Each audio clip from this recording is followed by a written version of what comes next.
broadcasting across the nation from the East Coast to the West, keeping you up to date on technology while enjoying a little whiskey on the side, with leading-edge topics, along with special guests, to navigate technology in a segmented, stylized radio program. The information that will make you go,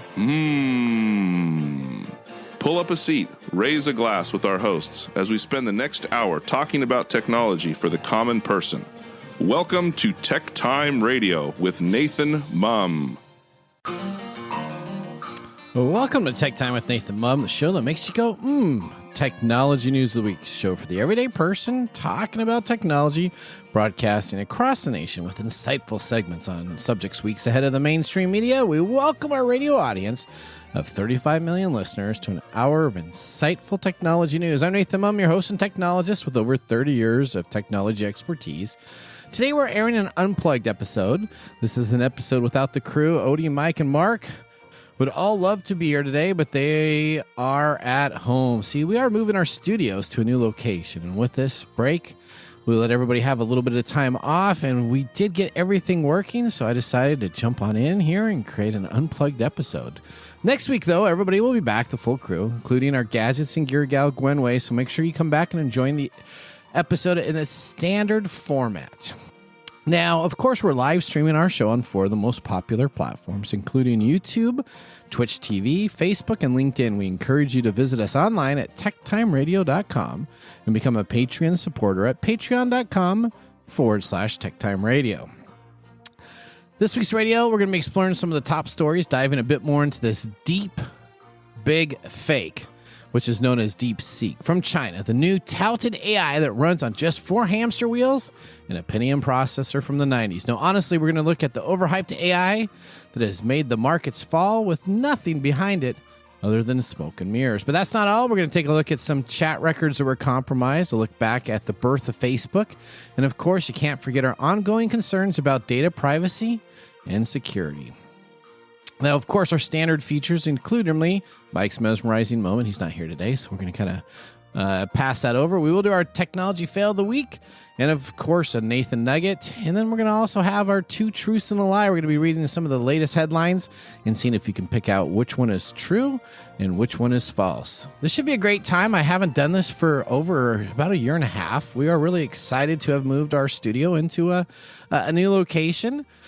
We've been working on bringing our show to you more than just weekly, so we're going to be doing a bunch of new stuff. We do have all the same cast of characters with Mike, Mark, and Odie, so be excited about that. We're keeping everybody as we're moving on, and hopefully we got bigger and better things to do. But now, the most important stories, of course, have to be our top stories of the week. Here are our top technology stories of the week. All right, our top tech stories start with story number 1. Is DeepSeek the holy grail of AI, or can China be the new leader in technology on the AI front? Well, we still go to our buddy Corinne Westland with more on this story. DeepSeek challenged America's dominant position in AI last week, when news got out that a Chinese startup could match the best ChatGPT model by using software instead of the high-end hardware unavailable to AI firms in China. DeepSeek might have used ChatGPT content to train early versions of DeepSeek AI. But this doesn't change the novel approach that allowed it to do more with less, and to offer a potentially cheaper high-end AI to users. Back to you, Nathan. All right, so does stealing OpenAI's 3.5 code really count as a new technology? DeepSeek R1 is now live in open source, rivaling OpenAI's Model O1, available on web app and API. Now, the problem is, though, if you're trying to sign up for DeepSeek, right now there's an error due to the large scale of malicious attacks on DeepSeek services, or can we say maybe those Pentium processors aren't running up to the speed that are actually capable of producing the AI? Right now, if you try to go online and you try to register, it'll say that you are not able to register or sign up. They'll come back to you with a thank you for your understanding and support, and they'll tell you to please wait and try again at a later time. Now, OpenAI claims it has evidence that the Chinese AI startup DeepSeek utilizes proprietary models to train their open source model. potentially breaching the company's terms of service. Now, that's interesting because we're going to see what happened here. Microsoft jumps in here, and there were some issues that were going on last year in around August, September timeframe, and it probably had to do specifically with DeepSeek. So we'll get more into that as we go and talk about this. Now, these findings revolve around the method known as distillation. So that's where developers leverage outputs from larger AI models to train smaller ones. Well, this practice is standard, and there's tons of AI development firms out there within the United States and across the globe. So this is not a America versus China issue here. But the problem arises when you extract it from the platform to develop your own model for your own use. Now, DeepSeek's R1 reasoning model has garnered significant attention in the tech sector for delivering comparable results to the top U.S. models at astonishingly low cost. Now, these are claimed low cost. We don't know if these are actually backed with any facts. And again, I'm not on a fact finding mission because I kind of do like some of the technology from China, specifically my favorite little app, TikTok. So it's not that I'm here to bash anything that's going on with China, but I do think when you start copying somebody, start doing it at low cost. This kind of reminds me of the high quality models versus maybe a product that you can find on Temu, which would be a little bit lesser of quality. So you have to actually take into effect what happens when people actually did this. Now, we're going to take a look here a little bit more as we go down here on just why OpenAI and companies like Google are also jumping into this to say that there's some significant issues with this low cost. Now, the company claims that it invested a merely $5.6 million in development, a small fraction compared to the typical expenditures of companies like OpenAI and Google. The app recently, and even Musk for thinking of this, if you take a look at all the time and effort he spent, probably just $5.6 million on the hardware from NVIDIA that he diverted from Tesla to go and actually be used for his Grok AI, which is kind of pretty junky to begin with. But this app kind of now has reached the top spot in the Apple App Store. DeepSeek's R1 is to be considered one of the trending apps. Now, not that we need to have all of the accusations be backed up, but our new White House AI czar, David Sachs, and he's an okay guy. So technology-wise, I think he's pretty firm on what he does. He was candidly stated saying that there's substantial evidence that what DeepSeek did is distill knowledge from OpenAI models, and I don't think OpenAI is very pleased about it. It was quote-unquote what he said on Fox News regarding OpenAI's accusation. Now, the ongoing controversy has already impacted the market, with NVIDIA experiencing a 17% drop shares last week. He reached a record $589 billion market value. Now, it's probably overrated, and investors are questioning the necessity of high-powered AI hardware investments when companies can achieve similar outcomes with fewer resources. So I'd say that the fewer resources has not been substantially backed up yet to be a model that can actually be used and worked with. Now, OpenAI and Microsoft investigated and suspended accounts in August due to suspected terms of service violations, and now believe these accounts were connected to DeepSeek. However, both companies have refrained from disclosing specific details regarding their evidence. So they're kind of backing their evidence up, saying that there was some issues here that make sense to why they had to actually alter accounts that were using technology. Although the market faced a crash last Monday, we talked about, hardware will play a significant role in the ongoing U.S.-China AI conflict, and there will be increased focus on software optimization concept. DeepSeek's technology might not have a direct advantage for anybody else, but Apple could be partnering in on this, which is one of the few companies relatively untouched by the crash. I suspect that Apple could apply some of DeepSeek's ideas to enhance its AI models, aiming to improve Apple intelligence on the iPhone with iOS 19 and future updates. My point is not that Apple should embed DeepSeek into the iPhone, similar to how ChatGPT and other chatbot services are being integrated, but I think their approach to have some clear software processes in place could help actually Apple choosing to integrate with DeepSeek into some of its Apple devices in China. Now, Apple struggles in the China market, a crucial market where iPhone sales continue to decline. If they could actually jump into some of the DeepSeek AI into its iOS, I think it could actually probably leverage that to become a more dominant player in the China area. And it does seem that Apple Intelligence is impressed with the information that they have received from both ChatGPT and Gemini features from Google, and including on the Pixel and Android devices, that it's still looking to come up from its infancy stages to take a look at what can be happen with DeepSeek. So let's talk about what DeepSeek is. All right, DeepSeek is processes that have been talked about. We don't have all of the full information, exactly what's going on, because people haven't dived in and been there. They are getting tons of press release and information that has been passed out, and the app does seem to work pretty good. The problem is, though, it's nothing newer than what you would have gotten that I've seen on anything besides the AI models that OpenAI has for ChatGPT 3.5, which is a pretty outdated large language model. A large language model is the main data set that you use to have your AI create the responses and come up with its logic and algorithms to decipher what you're asking it to do. So as much as that may be great that DeepSeek took an older technology, an older large language model, was able to condense it into probably a much more profitable environment, is standard in almost every technology we have. Look at your telephones that we had back in the 80s and 90s. If you were around that time, those telephones had huge circuit boards, information in there, and that was just to press ones and zeros and nines and digit numbers to receive a code, so you could actually transmit that information to connect with another connecting device to actually transfer a voice conversation. Now, what we have today, a little microchip that sits in a phone, and my phone itself is a supercomputer compared to what we had just 10 years ago. It doesn't mean that I had to replace the technology with newer technology for the fact that it needed to be done. But what happens is as technology evolves, you can do faster and faster and quicker items without having to have that big circuitry that you had to have before.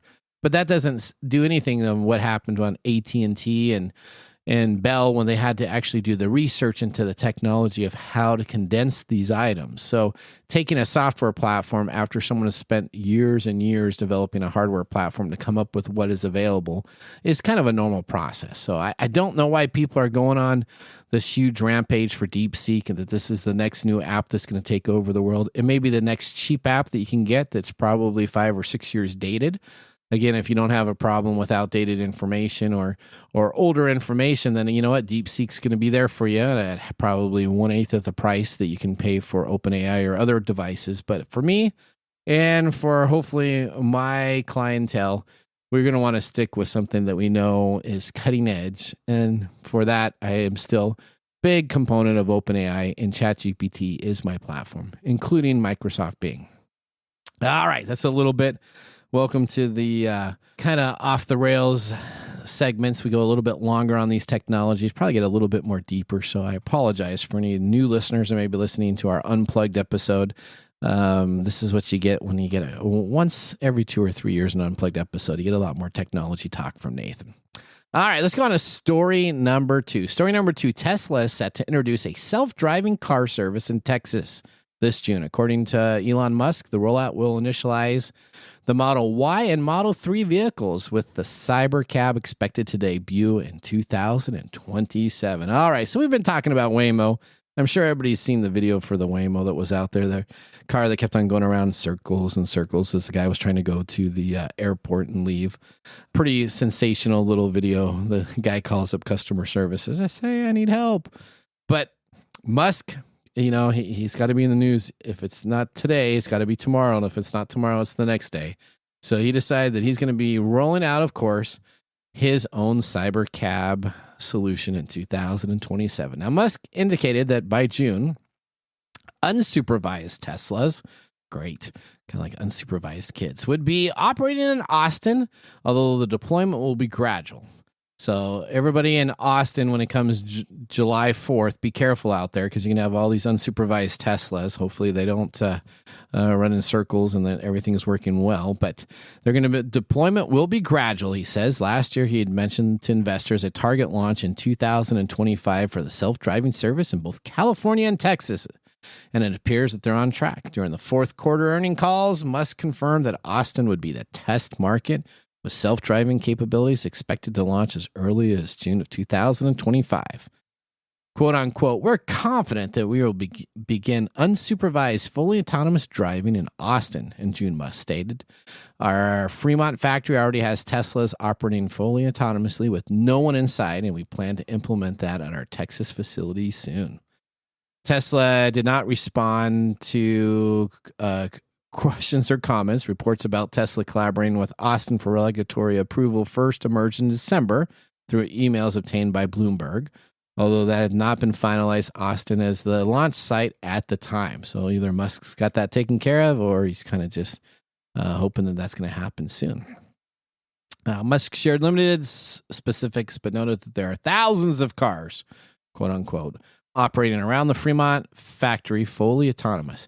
Yeah, the company is ready to advance its unsupervised full self-driving technology to many U.S. regions by year-end, likely starting with California and Texas. Initially, they were expected for Cybercab to be used at that time, but it's going to have to wait until 2027. Tesla will rely on the Model Y and Model 3. In summary, 2025 is a critical year for Tesla, Musk remarked, calling it potential for the company's most significant year ever. Despite the ambitious plans, Musk emphasized the importance of a cautious approach to the rollout.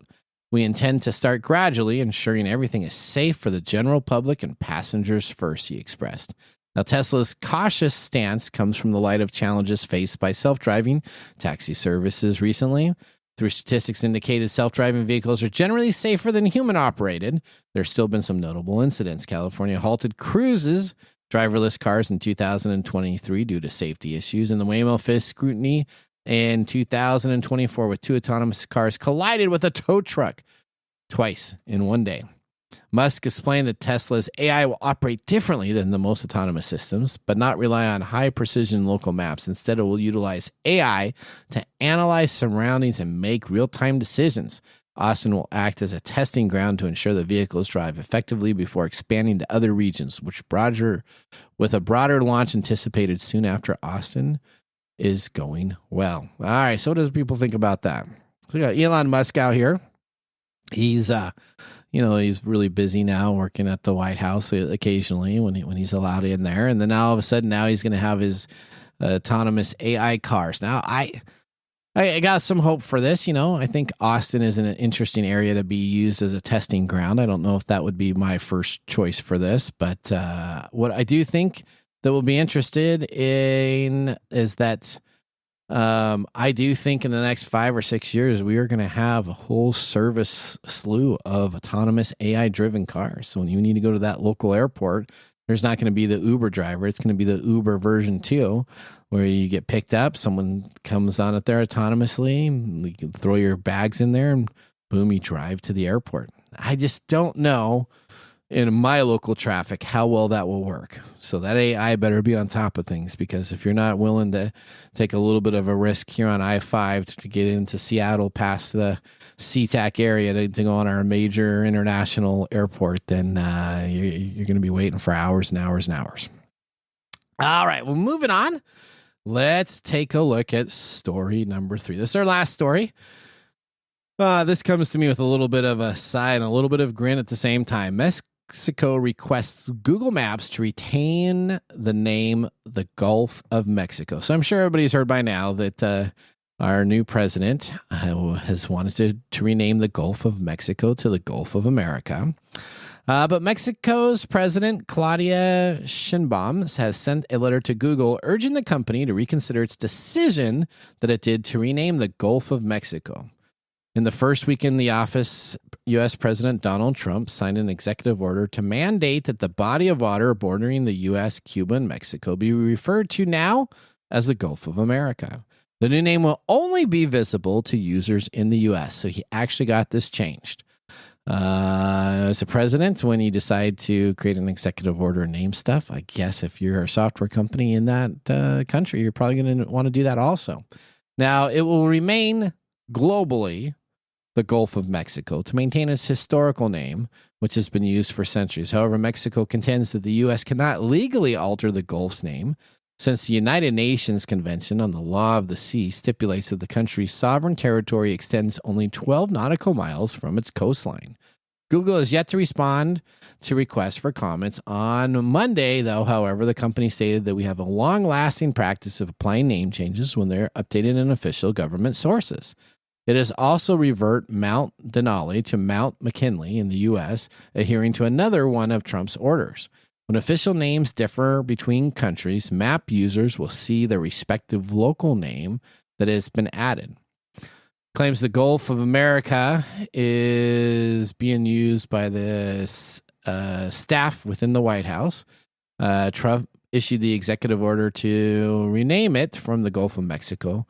And for the entire world, it's still known as the Gulf of Mexico. But if you're in the United States, you can now take a look at that on Google Maps. Now, Apple Maps and Bing Maps have not updated at this time.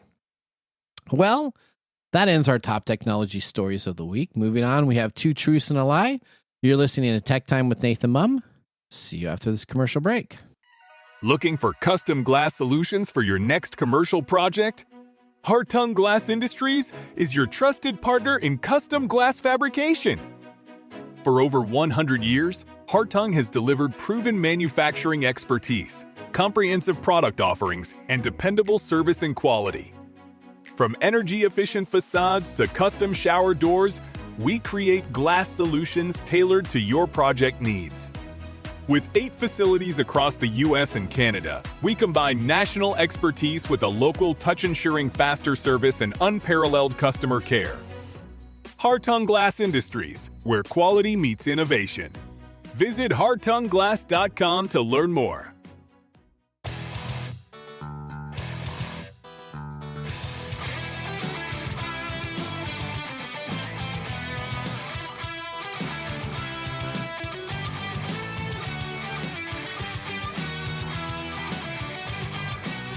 Welcome back to Tech Time with Nathan Mum. Our weekly show covers the top technology subjects without any political agenda. We verify the facts, and we do it with a sense of humor in less than 60 minutes. Of course, with a little whiskey on our side. Today, Mark Gregoire, a whiskey connoisseur, is not here. So you know what? I am going to be sipping a little bit of Jack Daniels, just a standard Jack Daniels during the show itself, as a tradition that I started when I first did Tech Time Radio as my first whiskey selection. But he will be back next week, and I believe we were going to be doing our top 3 tastings that we've been starting for the beginning of the year. So we have a calendar area that we're going through. Each first week of the month, we take a look at some top whiskey. So make sure you would join us there.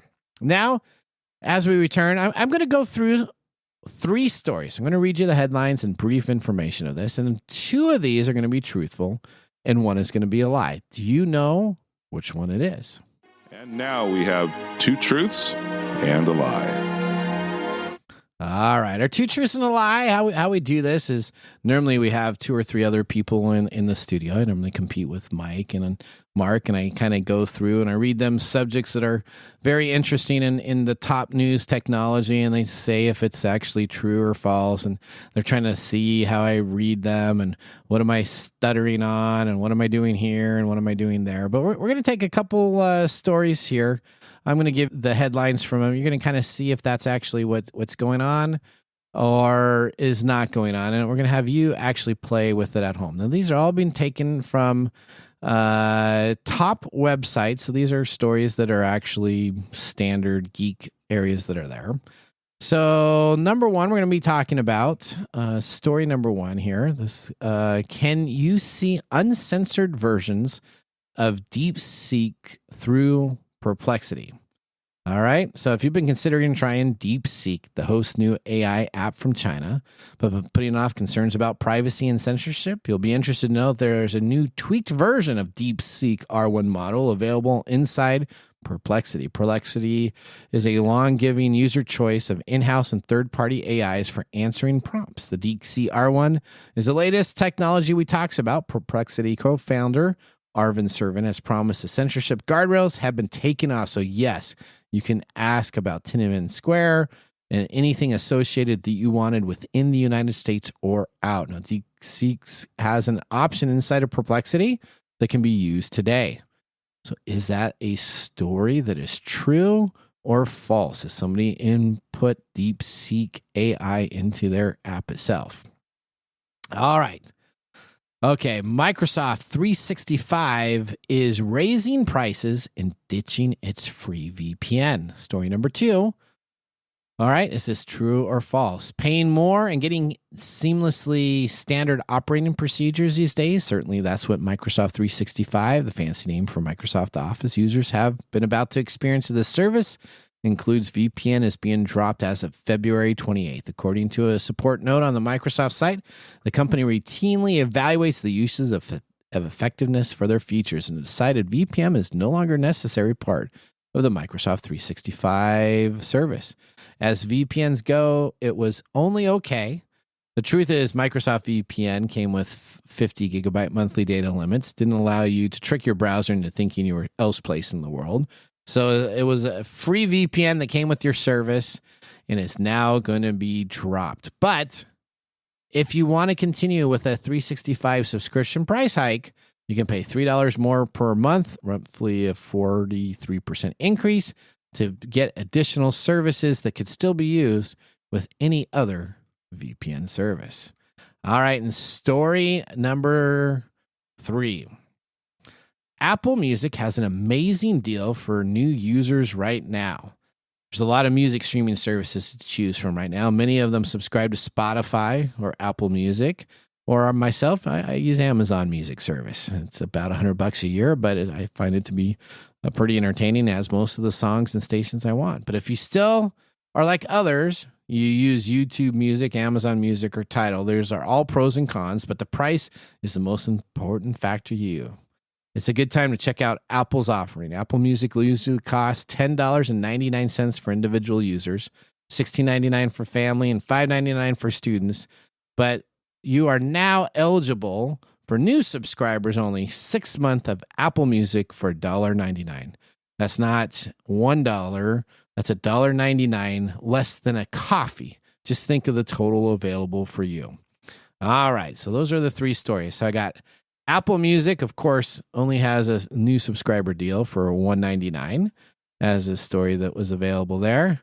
We go back to the Microsoft 365 is raising its prices and ditching to its free VPN service.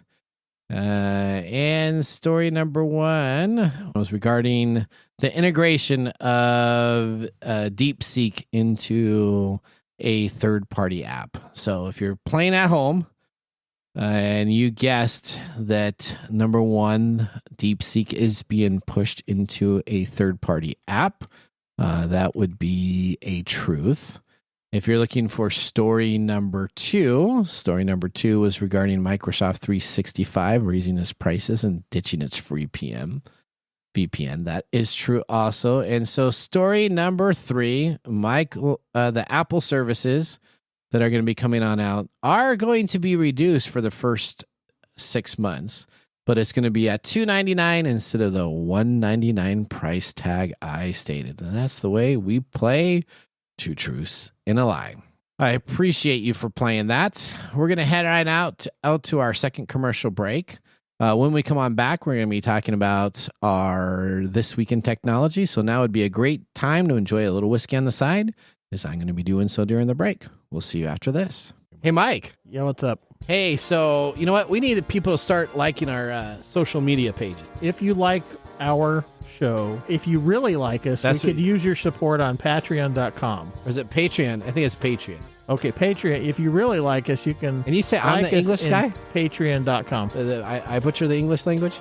You know you butcher the English language. Okay, so it's all the time. It's Patreon.com. Patreon.com. If you really like our show, you can subscribe to Patreon.com and help us out. Oh, and you can visit us on that Facebook platform. You know, the one that Zuckerberg owns? The one that we always bag on? Yeah, you can. We're on Facebook too. Yeah, like us on Facebook. Do you know what our Facebook page is? Tech Time Radio. At Tech Time Radio. Yeah. You know what? There's a trend here. It seems to be that there's a trend, and that's Tech Time Radio. Or you can even Instagram with us. And that's at Tech Time Radio. That's at Tech Time Radio. Or you can find us on TikTok. And it's Tech Time Radio. It's at Tech Time Radio.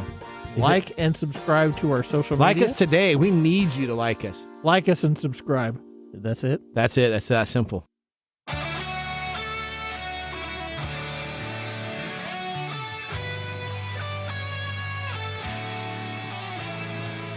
Welcome back to Tech Time with your host, Nathan Mum. Hopefully you're enjoying this unique episode. This is our Unplugged series. So this is a little bit different. We don't have Mike, Odie, or Mark in the studio today. It's just myself talking on the microphone with a little bit of music here and there that will be added in, and we'll see how things go. Our regular scheduled programming will be back next week, so take a look at it. We will have Gadgets and Gear Gal, Gwen Way, on the show. Following that, we have Nick Espinoza coming on up, and we have tons of mystery guests that are going to be a part of our show also. So we're pretty excited about that. This show is being recorded just myself, old-fashioned, back when you have one mic and you kind of talk into it, and then you do a little bit of editing here and there afterwards. But we're excited to be talking about technology. I'm excited to be here, and we can't wait to have our new studio in place, ready to go. So now, you know what we're going to take a look at? We're going to take a look at This Week in Technology. And now, let's look back at this week in technology. All right, we're going into the Wayback Machine. We're going February 4th, 2024. Facebook is born. Mark Zuckerberg launches the Facebook, which later becomes Facebook. The world changes forever. The story of Facebook traces its transformation from a college networking platform to a worldwide social media giant. Now, Mark Zuckerberg, the co-founder of Facebook, began this journey in his Harvard dorm room in November 2005. In 2003, while studying at Harvard University, he launched a website named FaceMash. The site was akin to Hot or Not, using images from online Facebooks and inviting users to select the hotter person. Although Zuckerberg faced expulsion for this project, the charge were ultimately dropped. A quote-unquote Facebook is a directory of students showcasing their photos and personal details. Now, in January of 2004, Zuckerberg created a new site called The Facebook, asserting the technology required to develop a centralized site that was readily available. The advantages were numerous. He partnered with a fellow student, Edward Severin, and they committed $1,000 each to the project. On February 4th, 2004, Zuckerberg officially launched, quote-unquote, the Facebook. At first, access was limited to Harvard College students. To support the site's expansion, though, Dustin Muskoff, Andrew McCollum, and Chris Hughes joined Zuckerberg. The platform eventually opened up to various universities across the U.S. and Canada. In 2004, Sean Parker, the co-founder of Napster, took on the role of the company president, and Facebook moved its headquarters to Palo Alto, California. In 2005, the company dropped the from the name, obtaining the domain name to facebook.com. Well, that was This Week in Technology. If you ever wanted to watch some Tech Time history with over 220 weekly broadcasts spanning our 4+ years of video, podcasts, and blog information, you can visit us at techtimeradio.com to watch our older shows. We're going to take a commercial break. When we return, though, we're going to have our Mark's Mumble Whiskey review, which is really going to be Nathan talking about his whiskey. We'll see you after the break. Hello, my name is Arthur, and my life's work is connecting people with coffee. Story Coffee is a small batch specialty coffee company that uses technology to connect people to each product resource, which allows farmers to unlock their economic freedom. Try our Medium Roast Founder Series coffee, which is an exotic bourbon variety that is smooth, fresh, and elegant at storycoffee.com. That's STORI coffee.com. Today you can get your first bag free when you subscribe at storycoffee.com with code TECHTIME. That's STORI coffee.com. The segment we've been waiting all week for, Mark's Whiskey Mumble.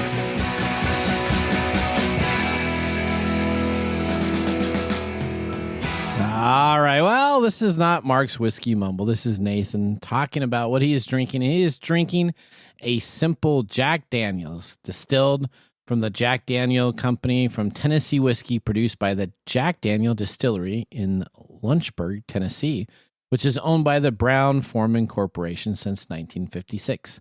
Packaged in square bottles, Jack Daniel's Black Label Tennessee whiskey sold 12.9 million liters in 2017. Other brands variations such as Tennessee Honey, Tennessee Apple, Gentleman Jack, and Tennessee Fire are ready-to-drink products that also include more than 16.1 million in sales during that same time. Now, Jack Daniel's brand official website suggests that its founder, Jasper Newton Jack Daniel, was born in 1850. His tombstone bears that date, but says his exact birth date is unknown. The company's website says that it's customary to celebrate his birthday in September. According to Tennessee State Library website in 2013, records list his birth date as September 5th, 1846.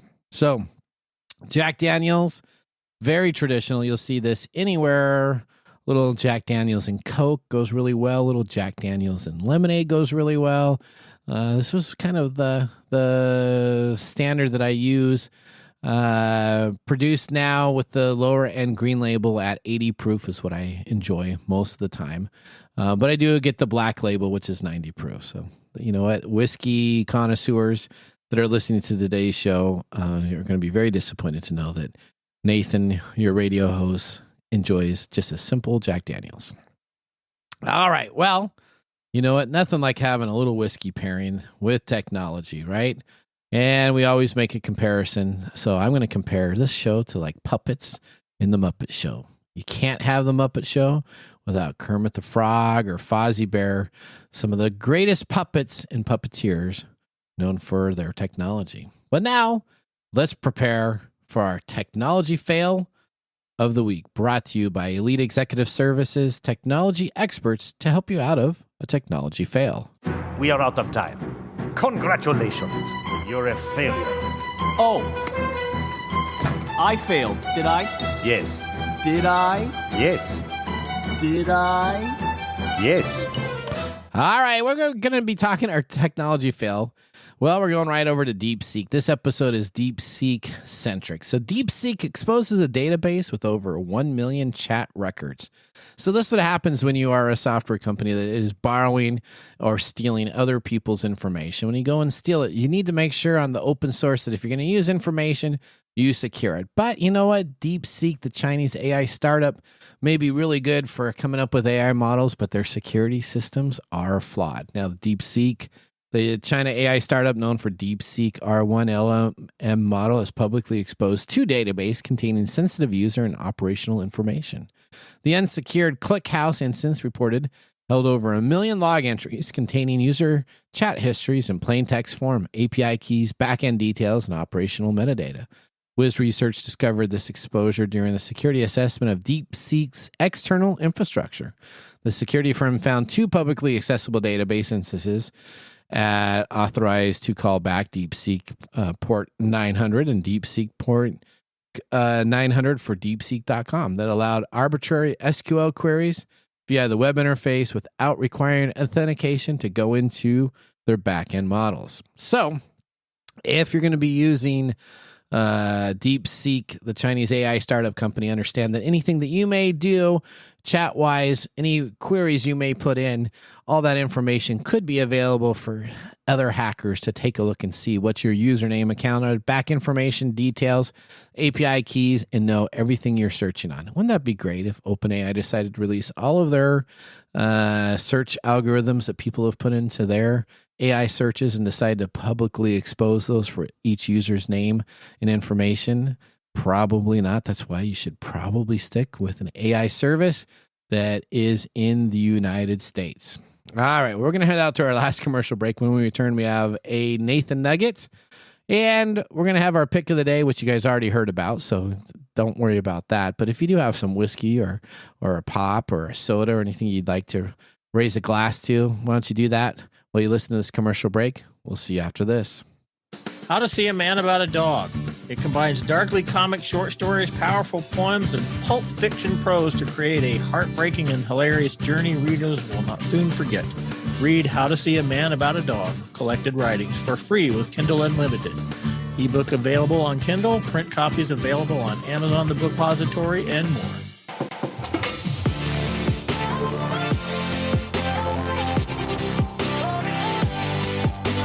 Welcome back to Tech Time Radio with Nathan Mum, the weekly hour technology show that talks about current technology in a simple format without having to geek out. I'm your host, Nathan Mum, and we are on the Nathan Mum special episode We call this Tech Time Radio Unplugged. It is just myself here. We're talking about different technologies. All my main staff have this week off, so hopefully they're enjoying the time off, and I'm enjoying a little bit of time putting the stories together.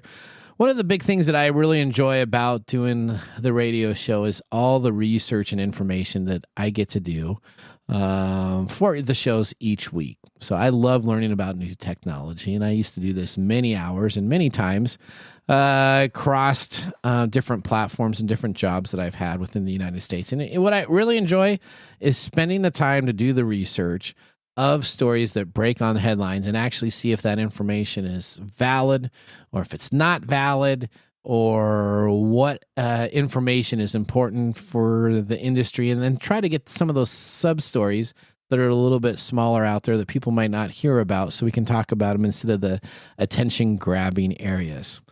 We're going to do our Nathan Nugget here, and I'm going to be talking a little bit, kind of reminiscing about what we have coming up for this year's show, and a technology item here, and we're going to be doing a little bit of reminiscing about how the show gets made. So let's get ready for our Nathan Nugget. This is your Nugget of the Week. All right, this Nathan Nugget comes to us from the California Institute of Technology. Printable molecules, selective nanoparticles, enable mass production of wearable biosensors. So this is something that has come across just recently. Pretty interesting in what Caltech engineers have developed. They've developed a technique for inkjet printing arrays and special nanoparticles that enable a mass production of a long-lasting wearable sweat sensor. The sensors could be used to monitor a variety of biomarkers such as vitamins, hormones, medications in real time, providing patients and their physicians with the ability to continually flow through changes of levels of the molecules. Wearable biosensors that incorporate the new nanoparticles have been successfully used to monitor metabolite in patients suffering from long COVID, as the levels of the chemotherapy drugs in cancer patients at the City of Hope in California have also used the same technology. These are just two examples of what is possible, says Wige, the professor of medical engineering in the Andrew and Peggy Department of Medical Engineering at Caltech. There are many chronic conditions, and biomarkers and sensors now give us the possibility to monitor continuously and non-invasively the information. Importantly, in this new study is the research combines specially formatted polymers and nanoparticle cores made of nickel hydride, can be iodized and reduced under applied electrical voltage in contact with human sweat. And the body then takes these fluids to come on out and give a NAIHCF core report on the vitamins themselves. So, great news is coming on out. Just think that in the future, you're going to be able to have printable nanoparticles enabled producting. So think of your HP printer being able to print out nanoparticles like ink, creating an inexpensive way to see how you're doing and to see what's going on. I can see athletes using this. I can see many other people using this, but some cool breaking technology news. So let's talk a little bit. We have some time here. I got about 10 minutes, and so we're going to wrap up the show here with kind of some thoughts of just what we're going to be looking for coming up this year on Tech Time Radio, and some of the reasons on why we actually do Tech Time itself. So this is a little bit of a Nathan Nugget and a little bit of kind of a intro into what we have going on over our 4+ years and what we're looking to do in the next 4+ years. So welcome, everybody. If this is your first show, this is going to be a unique show. So please either listen to the repeat from last week, our CES Best of the Best from CES and kind of the weirdest of the weird, or listen to our next week's show when we have Gwen Way on our standard show with gadgets and gear and everybody back in the studio. But I haven't had a time to really pause with the show. It's been going on for 4+ years and really kind of communicate and talk about why we created the show, what's behind the show, why we do the show itself. As we talked about a little bit before we got into the Nathan Nugget, This show is really based upon the research and technology of myself and what I would consider a Saturday morning sit down with a newspaper and coffee. I kind of like to sit down with an energy drink, a Rockstar or a Monster or something with a lot of caffeine. And then I'll do is I'll just kind of breeze through and take a look at technology articles from the BBC, from Wired Magazine, tons of different locations that I have. I have about 132 different little websites that I have taken off information from. And what I'll do is I'll just go through and I'll pick a subject for the day, or I'll just pick whatever trending topic is. And then what I'll do is I'll kind of go through that and I'll kind of do some research and do some deep diving. So just to take a look here at my link, I have the BBC News, CNET, Digital Trends, Engadget, Gizmodo, How to Geek, the latest from Tech Radar, Life Hacker, Mashable, the New York Times Technology, PC World, Slashdot, TechCrunch, The Next Web, The Verge, Wired, Yahoo Technology, and a bunch of other A&D Tech, a bunch of other technology folders that I subscribe to with articles that I go through and read pretty much on a weekly basis, normally on a Saturday or a Sunday morning. And what I'll do is when we decided to do the shows, it was during COVID, and there was not a whole lot of social interaction that was going on. And so me and Mr. Gourdet, Mike Gourdet, decided to get together and kind of put together a show, and we talk about technology. And Mr. Gourdet at that time was a little bit more technology friendly. Now he's kind of anti-AI, as you guys will always hear. He's kind of our curmudgeon on the show itself, and he doesn't like this or doesn't like this type of deal.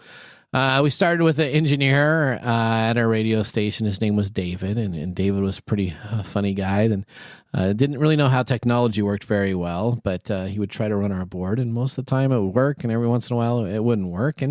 And we continued our show for quite a long time. We expanded Tech Time Radio into a 2-hour show, which I'd really love to do again, but it's tough to get that much time in the recording studio with all of our staff. They all have very busy lives, and they're all busy doing different things. So it's tough to get that area. We expanded to a bunch of our satellite stations that you're probably listening to Tech Time Radio now on, whether that's in the Bay Area, in Boston, in New York, in Florida. All of our substations, which were a great part of our family of our 35 million listeners. We thank them a lot for rebroadcasting our shows and putting it out there. And so we were having a great time. We expanded again to the 2-hour show. Then we decided to move to a new studio. We wanted to kind of move up from the studio that we were at into a new studio in downtown Seattle. And that's when Odie became our producer for our show and has been a part of our show since. Mark Gregoire and I go back a long time working at a company together. Not Microsoft, not Vulcan, but another company that I worked at. And so he was always kind of into whiskey and drinking. And I told him I'd created a show, and he said he should do one a little bit about whiskey. And I liked whiskey. He knew that. I liked whiskey enough. And I said, well, I just want to make sure I do something that doesn't run out. And let me just tell you, we've been doing this show for 4 years, and I think we're probably only a third of the way through all the whiskeys that we can get. I have new whiskeys that get sent to our show. I get new whiskeys that I pick up all the time, but I do enjoy the early days when I would actually go to a Wines and More or a whiskey store in our local area, and I go through and I pick out the cheapest whiskeys I can and see if any of them were any good. And so kind of been known as the cheap whiskey drinker because of that sense. Now we had Mark join as our whiskey connoisseur. He's a part of a bunch of whiskey clubs, and we enjoy him being here. He's also a technologist. As a side job. So all three of us put together most of the shows.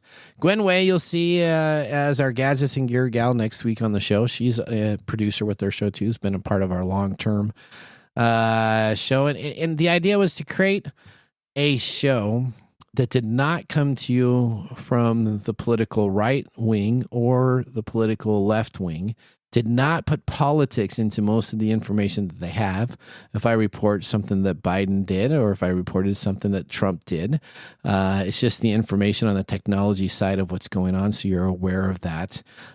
We do have people, I believe, on our staff that are on both sides of who they would vote for, and so we try to keep this all very unpolitical, which does make our station a little bit in our programming a little bit more, what I would say, tougher to grasp into, because we're not polarizing on one side or polarizing on the other side. So we do appreciate kind of keeping it neutral and talking about how technology applies to our life and what is going on with technology.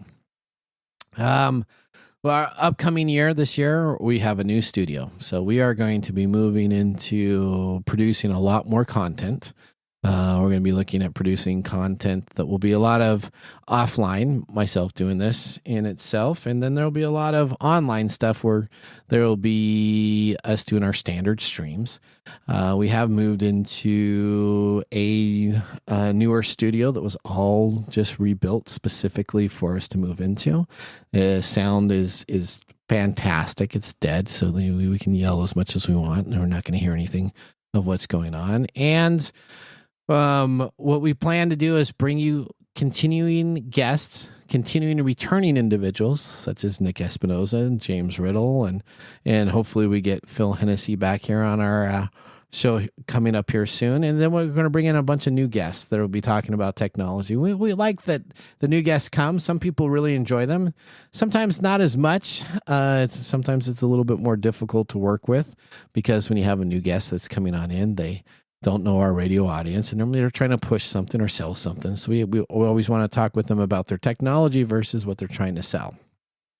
Upcoming, we're going to do a couple crazy episodes, I expect, for 4th of July. I do know that we're going to now have the opportunity to take the show a lot more on the road. So that's something that we're going to look to do. We've done one remote location one time, but I do think that we will be doing now more remote locations. I do think such events like CES next year for 2026, you probably do a live show from this down there in itself, or maybe 2 or 3 shows that we put in with people that will be coming on in and interviewing them for our show itself. And so there's a lot of great plans that we're planning to do. We're still planning on having some of the sense of humor. Some of the whiskey stuff is not going away, but we're trying to develop a more rounded show in itself that people can listen to. Now, I do appreciate feedback that we get. We get some feedback, not always positive and not always negative, kind of very neutral, but we'd love for you guys to go on and visit us at techtimeradio.com and click on the webpage and go and decide to put a comment in one of our YouTube videos, or go and take a look at a comment between something else that we talked about. We do have a talk back on our techtimeradio.com site that we would love for people to go to also. So we'd love for you guys to go and visit that and ask us a question, and then we can actually do some of our technology expertise and trying to figure out what's going on. This is the weekend leading up to the Super Bowl. So as a Nathan Nugget, this is a time where I always talk about some of the best times to go and buy TVs. If you're looking at a consumer level right now, TVs, the newest TVs that were just presented at CES, may still be coming on out, probably normally Q2 and Q3 of this year, but all of the current Christmas specials or the Christmas high-end items that are there are now all on sale. So you can buy $3,000-$4,000 televisions for the Super Bowl weekend that's coming on up, or I guess you're supposed to call it the Super Sunday. You're not supposed to say Super Bowl. But the Super Sunday show that's coming on up between Kansas City Chiefs and the Philadelphia Eagles. And we'll see if the three-peat happens. But now is the time to go out and buy a TV. Go down to your big box store, find a TV that is there. Take a look at the items that are available there. Maybe go visit a electronics specialty store that's available. All of them are going to be having sales on. So this is the time, if you're looking to get that great deal, that you want to make sure you take a look at, because there's nothing better than that. Well, when you hear this, you know what that means. And we're getting close to the end of our show. It means I got a minute 26 to talk about what else we have coming on up. I appreciate you joining the Unplugged show. That was probably a little bit different. If your first time listening to it, please do not judge us on this show. This show was done as a specialty show. This will not be what you normally get for our normal programming. But you know what? You'll be excited to see what we have next week with Mark, Mike, and Odie all back that are going to just be chomping at the bit. So we're about out of time. We want to thank our listeners for joining the program. Listeners who want to hear from you, again, go to techtimeradio.com and click on that Be a Caller or Ask a Question. On any technology item in our talkback recording system, try to find something that can stump me. Stump Mr. Gourdet or stump Mark. That would be fantastic. You can always stay connected by signing up for our newsletter and staying up to date on the latest technology trends. For all of us at Tech Time, it was an honor to be on the show today to host this. Remember, the science of tomorrow starts with the technology of the today. We'll see you next week. Bye-bye. Thanks for joining us on Tech Time Radio. We hope that you had a chance to have that moment today in technology. The fun doesn't stop there. We recommend that you go to techtimeradio.com and join our fan list for the most important aspect of staying connected and winning some really great monthly prizes. We also have a few other ways to stay connected, including subscribing to our podcast on any podcast service, from Apple to Google and everything in between. We're also on YouTube, so check us out on youtube.com/techtimeradio, all one word. We hope you enjoyed the show as much as we did making it for you. From all of us at Tech Time Radio, remember, mum's the word. Have a safe and fantastic week.